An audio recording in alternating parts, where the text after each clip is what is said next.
In 2009, deep in the sweltering Cerrejón coal mine of Colombia, a team of paleontologists sifted through layers of ancient rock. They were pulling out the compressed remains of a rainforest that existed about 60 million years ago, right after the dinosaurs blinked out. But what they pulled from the earth stopped them cold. A vertebra. Massive. Thicker than a human wrist.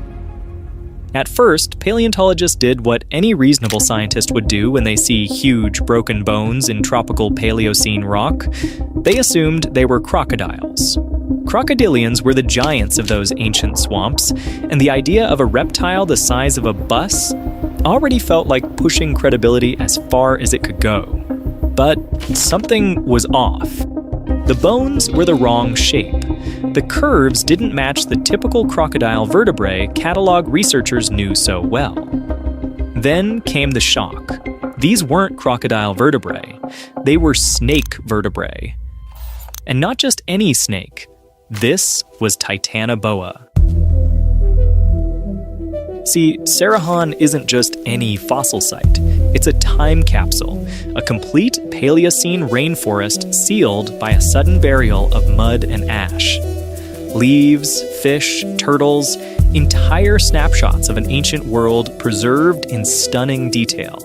And in that muck, the biggest snake remains anyone had ever seen.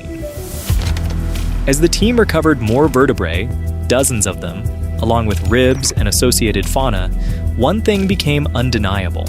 This wasn't a fluke or an exaggeration. The fossils were consistent, enormous, and unlike anything in the record.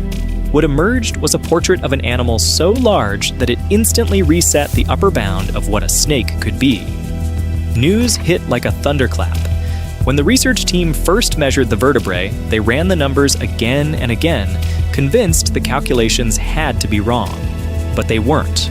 The measurements pointed to a snake more than 15 meters long. Researchers were stunned. If those numbers were real, Titanoboa wasn't just a big snake. It was the largest land predator on Earth after the dinosaurs. Its size implied Paleocene ecosystems far hotter, far denser, and far more competitive than scientists had imagined. A creature this massive could only exist in a world pushing biology to its limit. What kind of planet grew monsters like this? Titanoboa was absurdly large. The most conservative estimates put it at about 42 feet long, but some estimates go as high as over 50 feet, and it weighed somewhere between 2,000 and 2,500 pounds. For context, the largest anaconda ever reliably measured was about 28 feet long and weighed around 500 pounds. So Titanoboa was nearly twice as long and 4 to 5 times heavier. But here's what I find fascinating. How do scientists even figure out the size of an extinct animal from just a handful of vertebrae? Well, modern snakes follow pretty predictable scaling laws. The size of their vertebrae correlates directly with their total body length. So paleontologists can measure a Titanoboa vertebra, compare it to modern constrictors like boas and anacondas, and extrapolate backwards. But there's a deeper question here. Why was Titanoboa so much larger than any snake alive today? The answer hinges on temperature. See, snakes are ectotherms. They can't regulate their own body temperature. They rely entirely on their environment to stay warm. And that shapes almost everything about them: their metabolism, their growth, even the upper limit of their size. Think about it this way. The warmer the environment, the faster a snake's metabolism runs. Faster metabolism means faster growth, more efficient digestion, and the ability to sustain a much larger body. So when scientists uncovered Titanoboa, they weren't just looking at a giant predator. They were reading a climate record, a biological thermometer from 60 million years ago. And it pointed to a world far hotter than the one we live in now.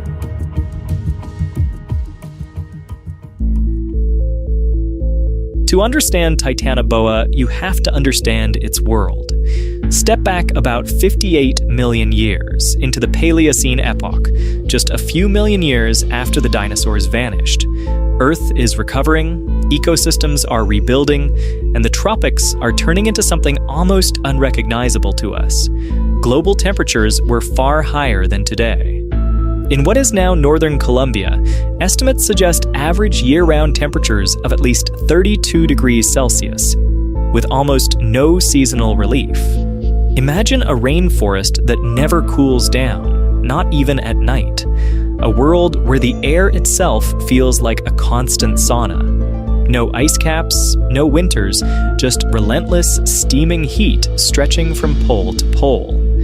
Forests sweated, waterways steamed in the sun, and life grew large because for cold-blooded animals, warmth removes the biggest constraint of all. But today's tropical forests, the Amazon, the Congo, Southeast Asia, are actually too cool for a snake like Titanoboa to exist. Modern anacondas and pythons press against the upper limits of what our current climate allows. To push beyond their size into Titanoboa territory requires a world turned up several degrees warmer, consistently, for millions of years. Titanoboa couldn't hack it. Its massive body needed that hothouse blaze to kickstart metabolism, to pump blood through 50 feet of coils. The Cerrejón site reveals this world in detail. Layer after layer contains plant fossils. There are giant turtle shells, some the size of pool tables. Early crocodile relatives with blunt, crushing teeth suggest a diet of hard-shelled prey. They were not sleek river racers, but heavy-jawed ambush predators. This was not a clear, fast-flowing river system. It was a humid swamp rainforest. Murky, slow-moving water, tangled roots, and dense vegetation. Visibility would have been poor, sound muffled by constant rain and buzzing insects. In such an environment, size could be a massive advantage. A giant snake could lurk in the water, its bulk supported by buoyancy, its body hidden by tannin-stained currents. Heat and humidity would keep its muscles warm and ready, allowing it to move when it needed to, then sit, digesting enormous meals over weeks or months. Titanoboa in this context is not an accident. It is a direct, logical outcome of an extreme world. High temperatures, abundant prey, and a swampy labyrinth perfect for slow, patient ambush. So here's the question everyone wants to know. How did Titanoboa actually hunt? Well, forget everything you've seen in movies. Titanoboa wasn't some hyper-aggressive monster chasing down prey on land. This wasn't a land-racing python or a tree-dwelling boa. Titanoboa was simply too big for that. 40-plus feet of muscle doesn't glide quickly over forest floors. It sinks, drags, fights gravity with every inch. But in water, everything changes. In the Paleocene swamps, Titanoboa behaved less like a modern snake and more like a crocodile. Slow, silent, half-submerged. It used the swamp's murky water as camouflage, slipping between fallen logs and root systems with only the faintest disturbance on the surface. For an animal this size, invisibility wasn't a trick. It was a lifestyle. It didn't chase, it didn't sprint, it waited. Hours, maybe days, almost motionless, until something wandered close enough. And when it struck, the force was terrifying. Biomechanical models estimate that Titanoboa could exert well over 400 psi of constriction pressure, more than enough to crush a crocodile's ribs in an instant. Modern boas and pythons rely on blood flow restriction to subdue prey, but at Titanoboa's size, the distinction barely matters. The result was the same. Whatever it wrapped around wasn't getting out. Based on the ecosystem we know existed at Cerrejón, Titanoboa's diet likely included giant turtles. Slow-moving, abundant, and packed with calories, perfect prey for an ambush predator. Early crocodiles. Smaller than Titanoboa and not yet evolved into the apex predators they are today. Large fish. Common in the river systems, easy to catch in confined channels. Possibly early mammals. Though mammals were still relatively small in the Paleocene, any that ventured too close to the water's edge would have been fair game. Water wasn't just its hunting ground, it was its lifeline. The buoyancy of water supported its massive weight. Without it, Titanoboa would have struggled to move efficiently on land. Its internal organs would have been compressed by its own body mass, making breathing difficult, digestion slow, and movement exhausting. And perhaps most importantly, water helped regulate its body temperature. Snakes absorb heat from their surroundings, and in the sweltering Paleocene climate, water provided a way to stay cool when necessary while still maintaining the high metabolic rate needed to sustain such a large body. So when you imagine Titanoboa, don't picture it slithering across land like a nightmare serpent. Picture it gliding silently through dark water, eyes just above the surface, waiting for the perfect moment to strike. So if Titanoboa was such a successful predator, perfectly adapted to its environment, why isn't it still around? Well, the answer is both simple and tragic. The world changed, and Titanoboa couldn't. After the Paleocene epoch, Earth began to cool. Gradually at first, then more rapidly. Average global temperatures dropped by several degrees Celsius over the course of a few million years.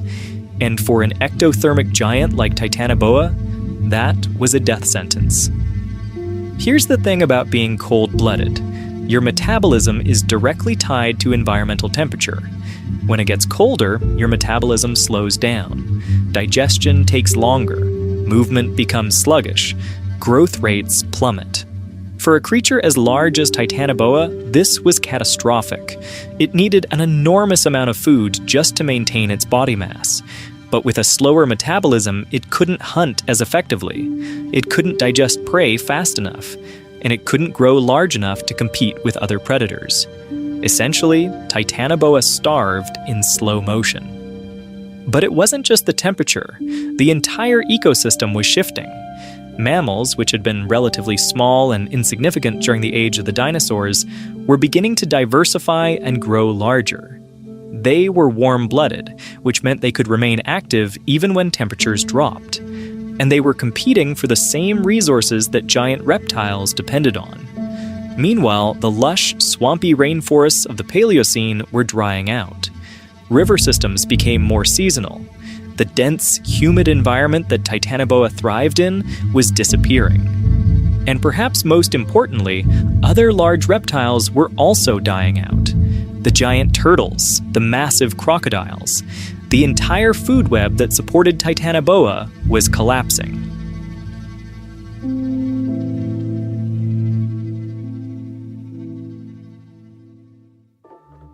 And yes, Titanoboa died not from predation, not from disease, not from competition. It died because the planet cooled by just a few degrees. That's all it took. A small shift in global climate, and the largest snake that ever lived simply stopped existing. And that should make us think, because climate doesn't just shape ecosystems, it defines the upper and lower limits of what life is even possible. Titanoboa was a creature that should never have existed. It was too big, too heavy, too dependent on a world that was always destined to change. But for a brief moment in Earth's history, all the conditions aligned perfectly. And for millions of years, the largest snake that ever lived ruled the swamps of ancient Colombia. And then, just as quickly as it appeared, it vanished, leaving behind only bones and questions.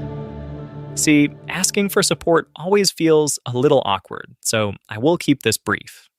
Creating these videos is a labor of love. That's why I want to push the boundaries of what this channel can be. Richer visuals, deeper research, and stories that truly spark wonder. But quality takes time, and it is hard to do this alone. That is why I am launching channel memberships. By becoming a member, you aren't just donating, you are buying me the time to craft bigger, better films. So if you believe in this mission and want to help me keep exploring the unknown, please consider clicking the join button. I literally exist because of you. Thank you. And until next time, you can watch this video here. I think you'll love it.